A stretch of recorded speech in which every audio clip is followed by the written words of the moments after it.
আমাদের বাড়ির সামনে থেকে যে ছেলেটা মাছ নিয়ে যায় ওর কাছ থেকে প্রায় সময় মাছ নিয়ে আজকে একটা 1 কিলো 200 গ্রামের ভেটকি মাছ নিয়েছি।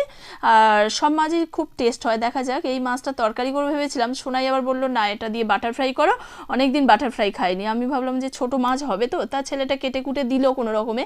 আর দেখো আমি এবেলা ম্যারিনেট করে রাখছি, তো অল্প একটু লবণ আর লেবু দিয়েছি, দিয়ে মাখিয়ে নিয়ে তারপরে একটু জল উঠেছিল সেই জলটা ফেলে দিলাম, দিয়ে এরপরে গোলমরিচের গুঁড়ো দিলাম, 1 চামচ আদা বাটা, রসুন বাটা আর বেশ কয়েকটা কাঁচা লঙ্কা ধনেপাতা একসঙ্গে পেস্ট করে নিয়েছি, এই পেস্টটা দিয়ে দিচ্ছি। দিয়ে আলতো হাতে একটু মাছটা মাখিয়ে নেবো, যেহেতু ভেটকি মাছ একটু নরম সরম তো হবে, তো এটা একটু সাবধানে মাখিয়ে নিচ্ছি। মাখিয়ে নিয়ে ফ্রিজের মধ্যে ম্যারিনেট করে রেখে দিলাম, 2 ঘন্টা 3 ঘন্টার মতো হয়েছে। আর তারপর সন্ধ্যাবেলা এখন চায়ের সঙ্গে গরম গরম ফ্রাই করব।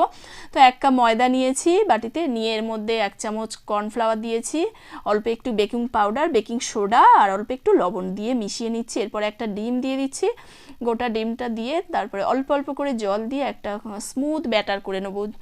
আর ব্যাটারটা ভালো করে ফেটিয়ে নিয়ে, যেহেতু বাটার ফ্রাই অল্প একটু তো বাটার দিতে হবে, বাটার 2 চামচের মতো নিয়েছি, নিয়ে মেল্ট করে নিয়েছি, নিয়ে আবার একটু হালকা ঠান্ডা করে নিয়ে তারপরে দিচ্ছি। দিয়ে দেখো ভালো করে ফেটিয়ে নিচ্ছি, তোমাদের সামনে দেখিয়ে দিচ্ছি, দেখো ফেটাচ্ছি এখনও। আর এদিকে মাছটা ম্যারিনেট করেছি, এই মশলাগুলো ভালো করে সরিয়ে দেবো, দিয়ে ব্যাটারটায় চুবিয়ে নেবো। তো যে মশলাগুলো দিয়ে ম্যারিনেট করেছিলাম ওটা ভালো করে একটু সরিয়ে নিলাম, যতটা মাছ থেকে সরিয়ে নেওয়া যায়। তারপরে দেখো ব্যাটারে চুবিয়ে গরম গরম তেলে এটা ভাজবো। তেলটা অনেকক্ষণ আগে বসিয়ে দিয়েছিলাম, দিয়ে ফেটাচ্ছিলাম।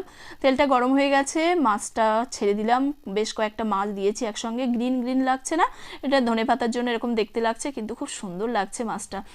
আর এপিট ওপিট করে আমি ভেজে নিলাম ভালো করে, ডিপ ফ্রাই করে। এবার দেখো খেয়ে দেখাচ্ছি তোমাদের সামনে, খুব সুন্দর হয়েছে। মাছটার এত স্বাদ না, দারুণ। আমার বর খেয়ে বলছে এরকম বাটার ফ্রাই কয়েকবার খাওয়াবে শীতে। আমি বললাম যে হ্যাঁ, বড় বড় মাছ কেনো, খুব সুন্দর করে বানিয়ে দেবো। খুব খুশি সবাই খেয়ে, ভীষণ সুন্দর হয়েছে সত্যি। তোমরাও এরকমভাবে বানিয়ে নাও।